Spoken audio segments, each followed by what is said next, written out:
Muy buenas noches, bienvenidos a Octavo Mandamiento. Como se darán cuenta, no está Ani Ventura con nosotros esta noche. Ella está disfrutando de unos merecidos días de descanso junto a su familia, junto a sus hijos, y esperamos que lógicamente el próximo lunes ya esté de vuelta aquí haciendo un programa completo, digamos.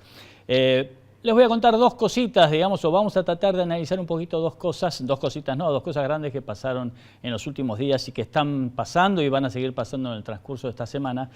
Uno ve básicamente un clima social que parece, por lo menos desde el punto de vista de la expectativa o de la sensación, empieza a enrarecerse un poco. Y por otro lado, como siempre, los números que no muestran algo muy distinto de lo que pasaba el año pasado o incluso desde antes también en el gobierno de Cristina Kirchner, ¿verdad?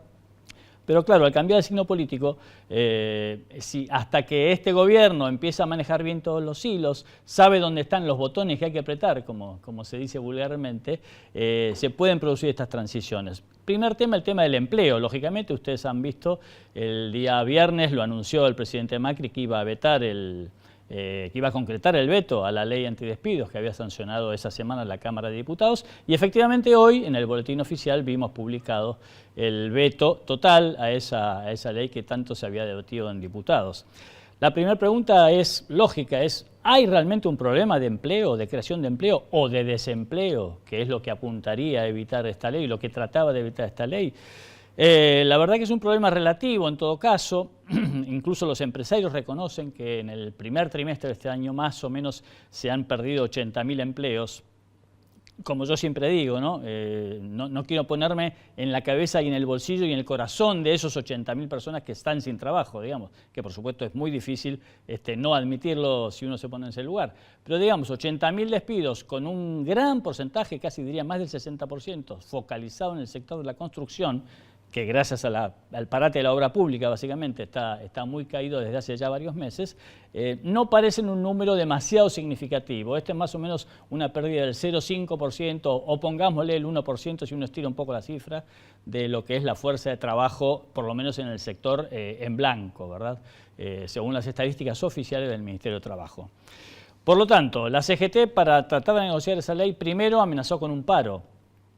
La ley efectivamente fue vetada y la verdad que en los gremios grandes, en las dos CGT, es decir, salvo en la CTA, en los sindicatos de trabajadores del Estado y algunos de servicios, en los gremios grandes industriales, nadie habla en este momento de paro, más allá de los discursos que si uno se escucha públicamente son muy duros. ¿Qué pasó en el medio? ¿Los muchachos estaban negociando para cuidar el empleo o estaban tratando de negociar otra cosa? Bueno, imagínense, estaban tratando de negociar otra cosa, más allá que, como digo, el problema de empleo tenga existencia real o no.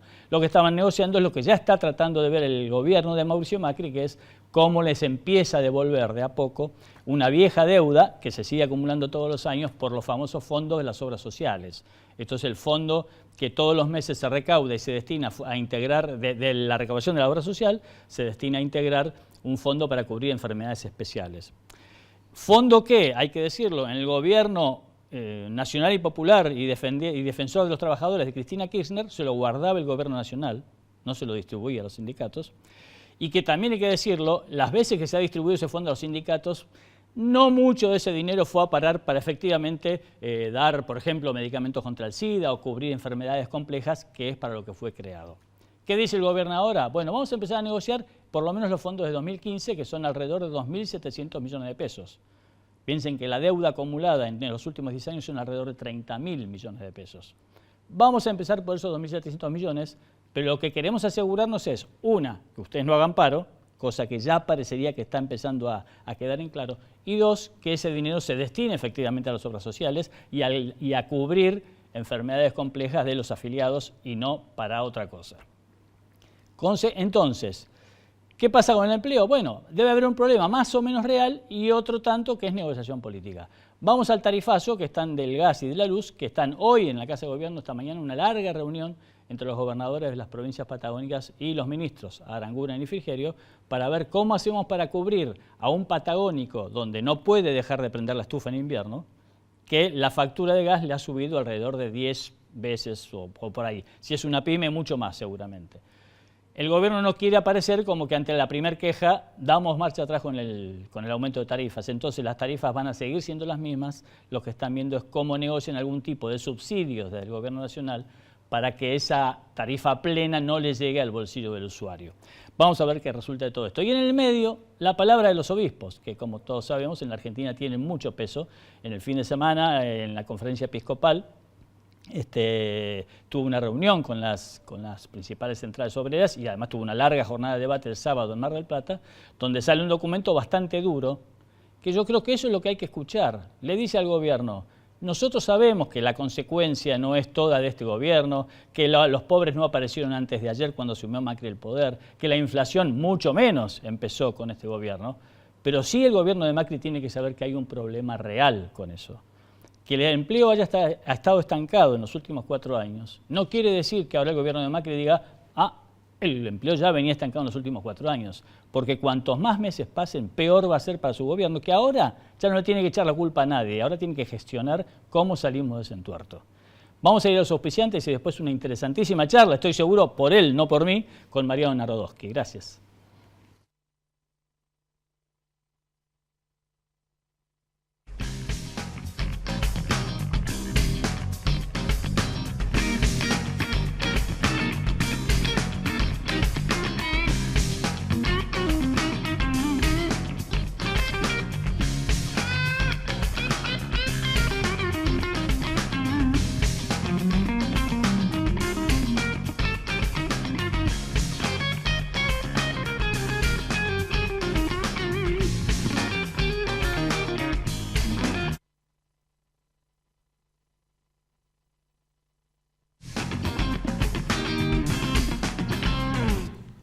Bueno, lo prometido, estamos esta noche con Mariano Narodowski. Gracias por venir, Mariano.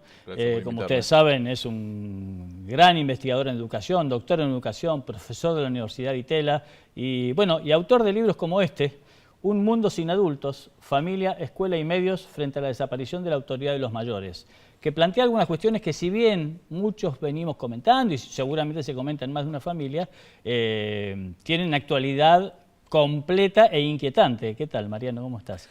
¿Cuál fue la idea de Mundo Sin Adultos? Bueno, es una idea larga. Yo hace como 25 años que vengo trabajando en estos temas. Ajá. Lo que pasa es que venía trabajando sobre todo sobre el surgimiento de lo que se llama las nuevas infancias. Okay. Estos chicos que son autónomos, ya sea porque están en la realidad virtual y están todo el tiempo en las computadoras y por lo tanto ya no dependen de los padres, lo que llamamos infancia hiperrealizada, o ya sea por la infancia desrealizada, que es el otro extremo, que también son autónomos, pero porque no consiguen ser niños o ser adolescentes, porque viven en la calle, porque porque trabajan. Podemos decir como que en los dos extremos, ¿no? La marginalidad y la hiperconectividad. Exactamente. Venía trabajando mucho sobre eso. Incluso hay un libro mío que se lee mucho en los institutos de formación docente que se llama Infancia y Poder, la conformación de la pedagogía moderna, donde estudio 300 años de pedagogía y ahí estudié autores como Comenius, Lasalle, Rousseau, en fin. Claro. Lo que pasa es que llegó un momento en donde la investigación lo que va mostrando es que no se trata meramente de que haya nuevas infancias o que haya una nueva forma de ver a los chicos y a los adolescentes, sino que además esa forma de ver a los chicos y a los adolescentes implica la idea de nuevos adultos. Claro. Y esto tiene que ver con cambios muy violentos que se vienen dando en nuestra cultura desde hace unos 50 años, después de la Segunda Guerra Mundial. Cambios violentos, constantes, crecientes, que nadie entiende muy bien, donde, como decía el viejo Marx, lo nuevo nace viejo y lo sólido se desvanece en el aire. Bueno, en ese contexto, la idea de que el adulto era el que sabía, era el que tenía la experiencia, el que tenía la antigüedad, el que mostraba con orgullo sus canas y sus arrugas y las vueltas de la vida. Bueno, ya la experiencia en general no le importa mucho a nadie, la antigüedad empieza a ser un disvalor. No un valor, No un valor, el ser adulto y sobre todo el ser anciano ya no es legítimo, los adultos quieren parecerse a los más a los jóvenes o niños, jóvenes, ¿no? Está esta categoría, con perdón de la palabra, del pendeviejo, que define perfectamente bien de qué se trata. El anciano, que era una referencia y que todo lo sabía, Bueno, o aparece el anciano, el viejito copado, que es el que hace gimnasia a los 80 años y se mantiene y tiene página de Facebook, o en el otro extremo el abuelo de los Simpson, Abraham Simpson, que está en el geriátrico, herrumbrado, con mal olor, acordándose de los republicanos de la década del 30. Bueno, en ese contexto, bueno, los chicos no quieren crecer, los adolescentes no quieren ser adultos, nadie quiere ser adulto, nadie quiere ocupar el lugar del compromiso, de la responsabilidad, del cuidado por el otro. Hay una cosa interesante que vos planteás a lo largo de todo el libro, que es nadie quiere decir que no.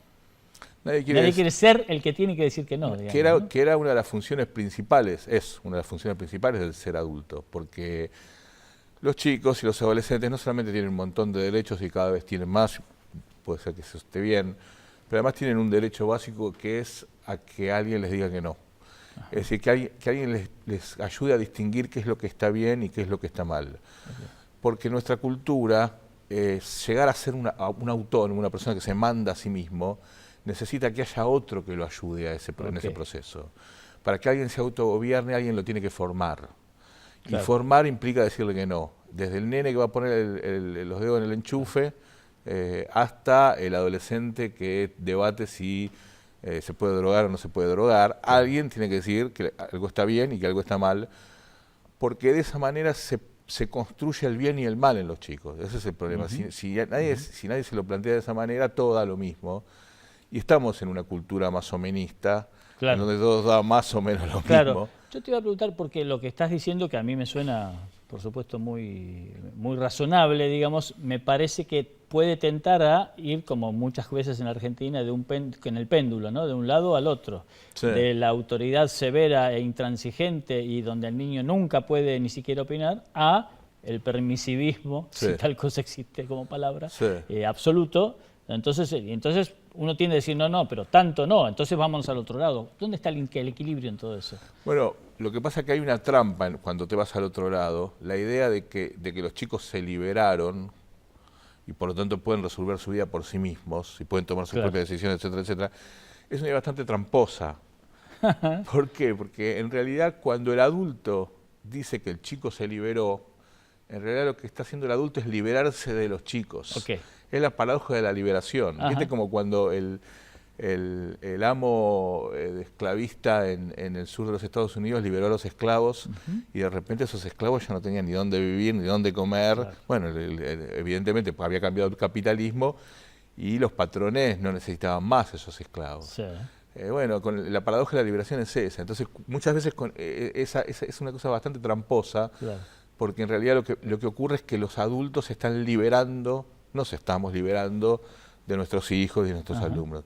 Entonces el punto medio... Nos saca un conflicto, digamos. Nos tranquiliza, entre comillas, porque nos saca conflictos. Nos sacamos los conflictos porque nuestra cultura es muy narcisista, muy inmediatista, y la idea de decir que no, la idea de hacerse cargo, supone un sacrificio. Y esto siempre fue así. Lo que pasa es que en otras épocas el sacrificio estaba muy bien visto. En la película, yo lo planteo en el libro, ¿no? En la película... quisiera ser grande, ¿verdad? También no, pero en la de Benigni, ¿no? La de... La del campo de concentración, donde el papá levita, es el máximo, que es un campo de concentración, ¿no? Es un nazi. Entonces el padre levita cualquier... Él se somete a las mayores humillaciones con tal de que el nene no se dé cuenta de lo que está pasando. Ese es el máximo sacrificio. Bueno, ese sacrificio que durante mucho tiempo estaba muy bien visto, incluso en nuestra cultura argentina eso estaba muy bien visto, en la cultura del tango, el sacrificio de la vieja, el sacrificio del viejo, el sacrificio por el hijo, que a veces el hijo... Bueno, todo eso... Yo trabajo todo el día para que vos puedas ir a la universidad, yo te garantizo eso, exactamente, eso ya pasó de moda. Lo hacemos, lo seguimos haciendo funcionalmente, porque no hay más remedio, pero nadie se siente orgulloso de ese sacrificio. Entonces, efectivamente, nos hemos liberado. Entonces, volviendo a tu punto, yo no sé si el punto medio, pero por lo menos la superación de esto, bueno, supone que los adultos volvamos a hacernos cargo. Lo que pasa es que es complicado, porque los adultos dejaron de hacerse cargo no porque nos atacó un virus o de repente todos nos hicimos cancheros y pendeviejos, etcétera, sino por esta condición de la cultura, en donde el adulto todo el tiempo tiene miedo de ser obsoleto. y por lo tanto tomar decisiones de adulto lo pone en el lugar de la obsolescencia. Entonces nosotros sentimos que todo el tiempo tenemos que ser jóvenes. Sentimos que todo el tiempo tenemos que parecernos, exactamente, que parecernos a los más chicos, no que mandar sobre los más chicos. Entonces ahí sí se produce efectivamente un dilema bastante importante. Te voy a dejar, Mariano, una pregunta para después del corte, que un poco me parece que veníamos encaminados hacia ahí, que vos lo planteás en el libro, que es lo que las pantallas hicieron de la infancia, donde planteás una cuestión donde el avance de la tecnología y el dominio de los niños y bueno, y de los adolescentes mucho más de la tecnología, ha planteado ahí una suerte de dilema, ¿verdad? Pero me lo contaste después. ¿Cómo no? Gracias.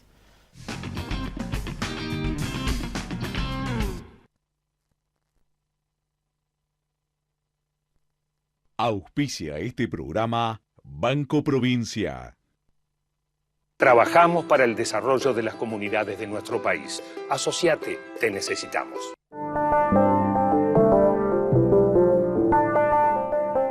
Honda Motor de Argentina. Movilizamos al mundo guiados por el poder de los sueños. Con Veladero, produciendo desde hace 10 años en San Juan. Barrick, Argentina. ¡Wow! ¿Puedo pasar a pagar el ABL ahora que me colgué y mañana tengo un día re complicado? Hacelo desde la compu y borra ese historial, ¿querés? Te estás exponiendo. No, es que es mi hermanito que...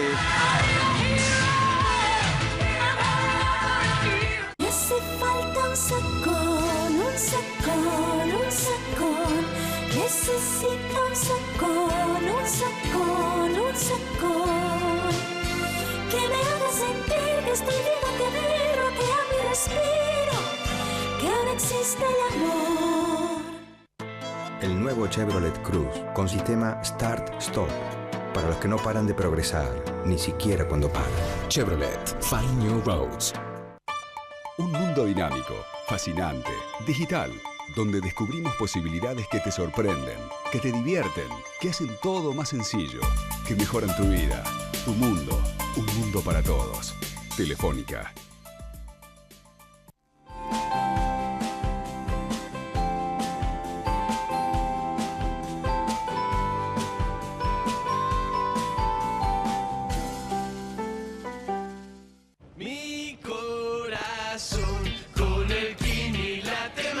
Dale, prendete. Vos también hacete fanático al ritmo del Kini 6 y vení a festejar todas las semanas.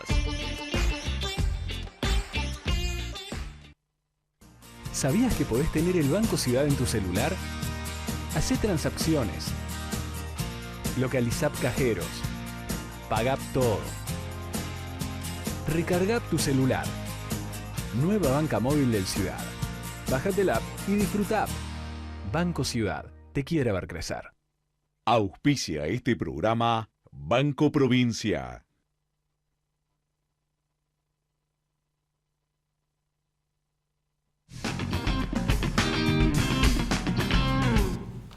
Bueno, acá estamos nuevamente con Mariano Narodowski, como ustedes saben, profesor de la Universidad de ITEL, especialista en educación, un gran investigador que publicó un libro, Un mundo sin adultos, donde plantea esta inquietante cuestión de si los niños se independizaron o los adultos también se independizaron de los niños. Yo te había preguntado, Mariano, antes de irnos al corte, que en el libro planteas una teoría, una cuestión que es lo que las pantallas hicieron de la infancia, con el avance de la tecnología sobre todas las edades.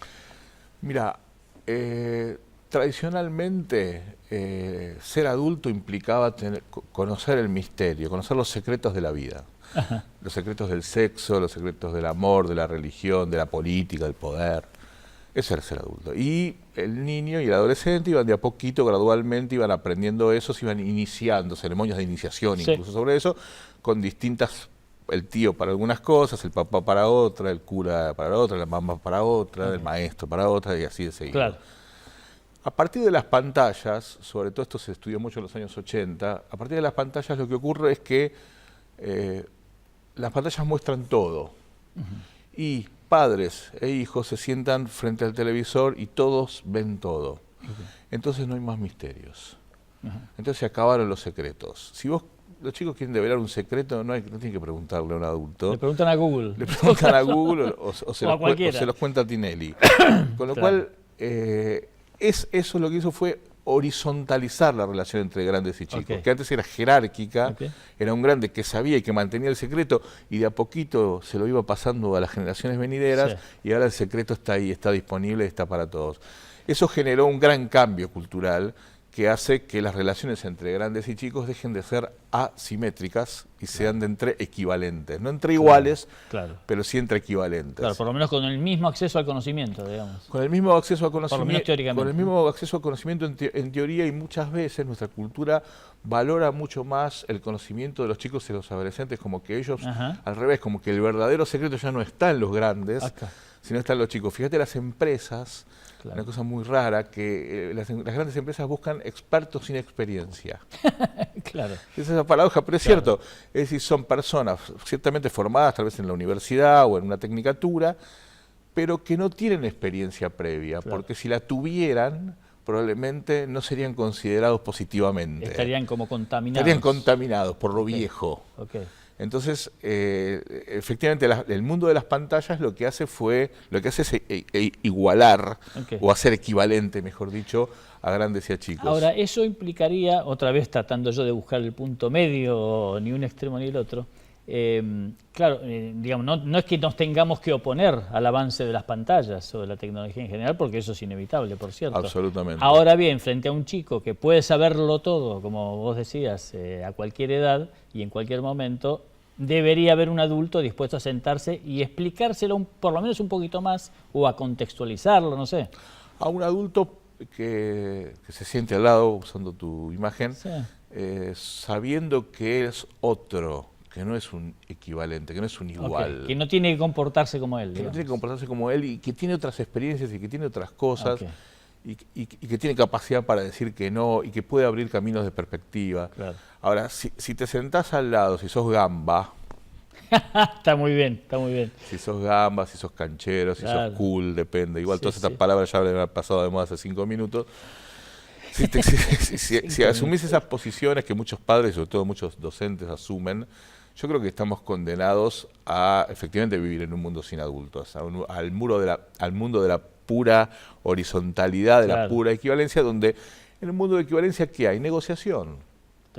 Negociación, y eso es lo que termina pasando, ¿no? Se ve mucho en las familias, se negocia, ¿no? Porque, ojo, acordar está bien. Negociar es tomar esto a cambio de lo otro.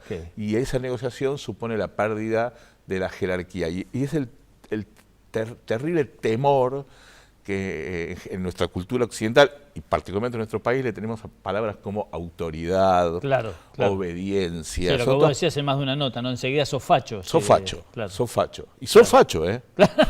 Sí, socialmente lo sos. Y lo sos. Y lo sos. Entonces, ahí hay un problema. La idea de un docente, por ejemplo, construyendo una autoridad justa, legítima, confiable, es muy trabajoso.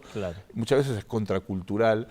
Ahora, yo le veo más potencialidad a la escuela que a la familia en esto, ¿no? Porque sí, me parece que la familia tiene más problemas para reconstruir el no adulto. En cambio, en la escuela, los docentes somos profesionales de esto y estamos como condenados a remarla. Más allá de que lidien con todo esto, más la enseñanza en sí, más los problemas sociales, digamos, ¿no? El chico que viene sin comer y todo eso. Pero la escuela es un ámbito en donde la relación jerárquica está dada de suyo, por eso tiene tantos problemas. En cambio, en la familia esto es mucho más difícil de resolver. Hablábamos antes de este bloque, en el corte, y un poco lo que nos generó todas estas inquietudes para llamarte fue la columna que vos escribiste en La Nación sobre las consecuencias de la fiesta Time Warp, ¿no? La famosa fiesta electrónica, digamos. ¿Qué elementos ves vos en eso, digamos, de esto que estamos hablando? No, primero me parece que es un debate que lo estamos dando mal y que me parece que, como digo, al final, si somos superficiales en esto, terminamos haciendo propaganda al narco, ¿no? Por eso, y lo digo con todas las letras, con toda responsabilidad. Esto no se puede jorobar con esto. ¿Y cómo se lo ve mal? Primero, el tema de la responsabilidad individual. Yo cito en esa nota un tema del Cuarteto de Nos, la banda uruguaya, que dice, yo quiero elegir, yo tengo adicciones y me hago cargo, yo quiero elegir con qué veneno envenenarme. Ahora, en nuestra sociedad le damos más bolilla, quiero elegir con qué veneno envenenarme, a la parte de la canción que dice, me hago cargo. Ahora, por otro lado, eso, que es un adulto que elige drogarse, y como lo explico en esa nota, la Corte Suprema de Justicia dice que las acciones privadas de los hombres, como el artículo 19 de la Constitución, son inviolables. Ahora, eso no vale para los chicos. Con los chicos, eso vale para los adultos, que fue el caso de muchas de las personas que fallecieron esa noche trágica, que efectivamente eran adultos, a pesar de que inmediatamente los volvemos chicos, ¿no? Sí. Los chicos de la fiesta tenían 28 años. Claro. Pero por otro lado, claro, hay un problema con la cuestión de no cuidar a los chicos. De no cuidar a los chicos. Entonces, a mí me parece que se está dando mal este debate. Me parece que además de todas las cuestiones del Estado y de que efectivamente si ahí hubo anomalías o delitos o corrupción, sí, claro, al margen porque seguramente o aparentemente lo que están planteando puede ser que hayan existido. Nuestra sociedad no termina de debatir si drogarse está bien o mal. Claro. Y la verdad es increíble que estemos en ese nivel de debate. Yo honestamente no lo puedo creer. Porque no le estamos haciendo un favor a nadie. La marihuana tiene buena prensa, la cocaína, la cocaína en realidad el problema es el corte. Es el corte. Ahí, claro, las pastillas, son recreativas. Y yo lo que digo es, cualquier persona adulta puede tomar sustancia y evidentemente la Corte lo hace. Ahora, nosotros tenemos que decir que eso está mal, que eso es malo, después hacerlo. Claro. Y tenemos que llevar a un consenso como con el cigarrillo, donde nadie le hace publicidad al tabaco. Claro. Es increíble que mucha gente fuma, pero... Mucha gente fuma, pero cada vez está peor visto. Claro.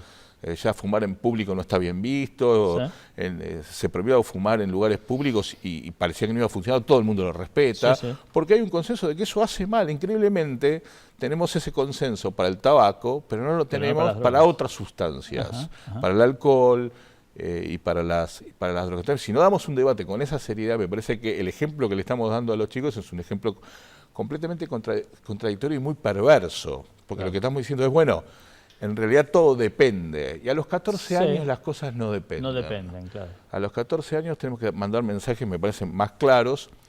No mensajes de santos, que ninguno de nosotros es santo, y todos nosotros tuvimos derecho a hacer lo que quisimos con nuestro cuerpo, y tenemos derecho a hacerlo también. Pero la verdad que ahí tiene que haber un mensaje más claro, más contundente y menos superficial. Mariano Nadowski, gracias por venir. Nos vemos el próximo lunes a las 20:30 en Octavo Mandamiento. Gracias.